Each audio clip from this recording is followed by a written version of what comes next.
નમસ્કાર મિત્રો, સ્વાગત છે આપનું નાની સ્ક્રીનમાં મોટા સમાચારની દુનિયામાં એટલે કે તાતની વાત યુટ્યુબ ચેનલમાં। મિત્રો, આ ચેનલમાં તમને મળશે આજના મુખ્ય સમાચાર, ગુજરાતની તમામ મહત્વપૂર્ણ ઘટનાઓ, રાજકારણ, ક્રાઇમ, સરકારી નિર્ણયો, બિઝનેસ અપડેટ્સ અને સામાજિક મુદ્દાઓ પર સંતુલિત અને સ્પષ્ટ અને સીધી વાત। મિત્રો, મારો એક જ મકસદ છે કે તમને ખોટી અપેક્ષાઓ વિના, ખોટી અપીલ વિના માત્ર સાચી માહિતી આપવી। જો તમારે ગુજરાતની પળે પળના સમાચાર જાણવા હોય તો આ ચેનલને સબસ્ક્રાઇબ કરો, બેલ આઇકન ઓન કરો, લાઈક કરો અને તાતની વાત યુટ્યુબ ચેનલ સાથે જોડાઈ જાઓ। આવો શરૂ કરીએ આજની વાત। ત્યારબાદ મિત્રો મહત્વના સમાચાર વિશે આગળ વાત કરીએ તો ગુજરાતમાંથી 4 વરસાદી સિસ્ટમ સક્રિય। મિત્રો, હવામાન વિભાગ અનુસાર ગુજરાતમાં હાલ સાયક્લોનિક સર્ક્યુલેશન અને મોન્સૂન ટ્રફ સહિત 4 સિસ્ટમ સક્રિય થઈ છે। જોકે સિસ્ટમની તીવ્રતા ઓછી હોવાથી આગામી 7 દિવસ ભારે વરસાદની શક્યતા નથી। સુરત અને સાબરકાંઠા સહિત 15 જિલ્લાઓમાં હળવાથી મધ્યમ વરસાદની આગાહી કરવામાં આવી છે અને રાજ્યમાં અત્યાર સુધીમાં મોસમનો સરેરાશ 20 ઇંચ વરસાદ નોંધાયો છે, જે સામાન્ય કરતાં 1% ઓછો છે। ત્યારબાદ મિત્રો મહત્વના સમાચાર વિશે આગળ વાત કરીએ તો 30 સપ્ટેમ્બર સુધી મફતમાં થશે આધાર કાર્ડ અપડેટ। મિત્રો, બાળકોના આધાર કાર્ડમાં જરૂરી બાયોમેટ્રિક અપડેટ કરાવવા માટે વાલીઓ પાસે 30 સપ્ટેમ્બર 2026 સુધી મફતની તક છે। યુડીઆઈના જણાવ્યા અનુસાર 5 થી 17 વર્ષ સુધીના બાળકો માટે અનિવાર્ય બાયોમેટ્રિક અપડેટ આ સમયગાળા દરમિયાન કોઈ પણ શુલ્ક વિના એટલે કે મફતમાં કરવામાં આવી રહ્યું છે। આ અંતર્ગત બાળકોના આધારમાં ઉંમર વધવાની સાથે જરૂરી બાયોમેટ્રિક માહિતી અપડેટ કરવામાં આવતી હોય છે। ત્યારબાદ મિત્રો મહત્વના સમાચાર વિશે આગળ વાત કરીએ તો 10 લાખ રૂપિયા મોટી રાહત। મિત્રો, ગુજરાત સરકારના સામાજિક ન્યાય અને અધિકારિતા વિભાગ દ્વારા વિદ્યાર્થીઓ માટે એક ખૂબ જ મહત્વનો નિર્ણય લેવામાં આવ્યો છે। વિદેશમાં એડ્યુકેશન લોન યુઝ ઉચ્ચ શિક્ષણ મેળવવા માંગતા બિન અનામત વર્ગના વિદ્યાર્થીઓ માટે સરકાર દ્વારા ચલાવવામાં આવતી વિદેશ અભ્યાસ લોન યોજના અંતર્ગત હવે આવક મર્યાદામાં નોંધપાત્ર વધારો કરવામાં આવ્યો છે। આ સરકારી ઠરાવ મુજબ હવે જે વિદ્યાર્થીઓના કુટુંબની વાર્ષિક આવક 10 લાખ રૂપિયા સુધીની છે તેઓ પણ આ લોન યોજનાનો લાભ મેળવી શકશે।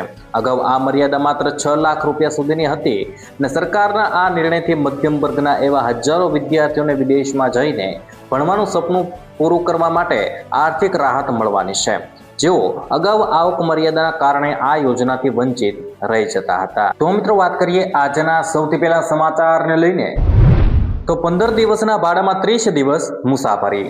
મિત્રો, રાજ્યમાં એસટી બસમાં રોજિંદા અપડાઉન કરતા લાખો નોકરિયાત લોકો, વેપારીઓ અને ધંધાર્થી વર્ગના આર્થિક હિતને ધ્યાનમાં રાખીને ગુજરાત રાજ્ય માર્ગ વાહન વ્યવહાર નિગમ દ્વારા દૈનિક મુસાફર પાસ યોજનાના નિયમોમાં લોકહિતલક્ષી સુધારો કરવામાં આવ્યો છે।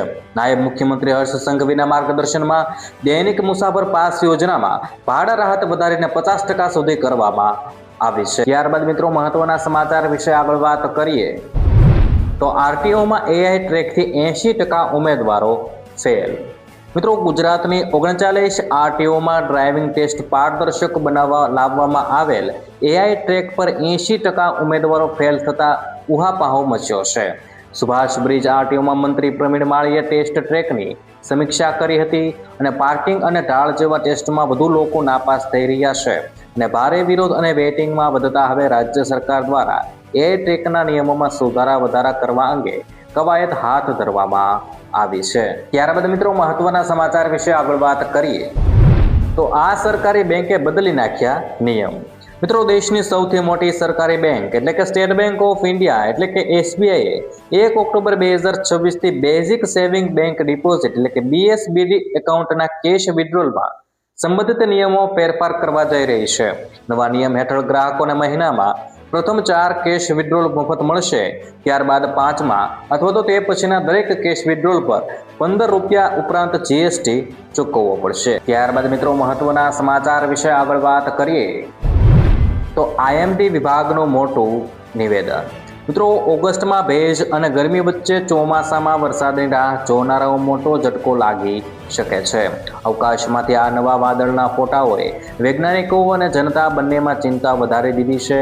ભારતીય હવામાન ઉપગ્રહ ઇનસેટ 3DS અને આંતરરાષ્ટ્રીય હવામાન દેખરેખ પ્રણાલી દ્વારા બહાર પાડવામાં આવેલી નવી ઉપગ્રહ છબીઓ અરબી સમુદ્ર પર અસામાન્ય શાંતિ દર્શાવે છે। મિત્રો, ભારતીય હવામાન સેટેલાઇટ ઇનસેટ 3DS અને આંતરરાષ્ટ્રીય હવામાન પર ધ્યાન રાખતી સંસ્થા નવા ફોટાઓએ અરબી સમુદ્ર પર વિચિત્ર શાંતિ જાળવી છે. અરબી સમુદ્ર ચોમાસાનો મોટા ભાગનો ભેજ પૂરો પાડે છે અને હાલમાં એ એકદમ શાંત દેખાઈ રહ્યો છે, જે સમગ્ર દેશમાં ચોમાસાના પવનોને નબળા પાડે છે. માહિતી અનુસાર 4 જૂનથી દેશભરમાં સરેરાશ 13% ઓછો વરસાદ થયો છે. ઉત્તર પશ્ચિમ ભારતમાં એક પહાડીએ ઉત્તર પશ્ચિમ ભાગોમાં વરસાદી પ્રવૃત્તિ અટકાવી દીધી છે, જેના કારણે ચોમાસાની પહોંચ ઓછી થઈ ગઈ છે.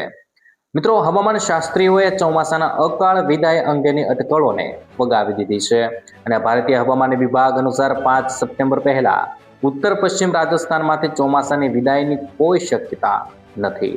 ચોમાસાની સત્તાવાર વિદાય 10 થી 18 સપ્ટેમ્બરની વચ્ચે શરૂ થવાની અપેક્ષા છે, જે તેના સામાન્ય સમય સાથે સુસંગત છે. એક્સપર્ટો માને છે કે બંગાળની ખાડીમાં ટૂંક સમયમાં એક નવો અને મજબૂત નીચા દબાણનો વિસ્તાર ન બને તો દેશભરમાં વરસાદની ખાધ વધુ વધી શકે છે, જેની સીધી અસર કૃષિ ક્ષેત્ર પર પડી શકે છે.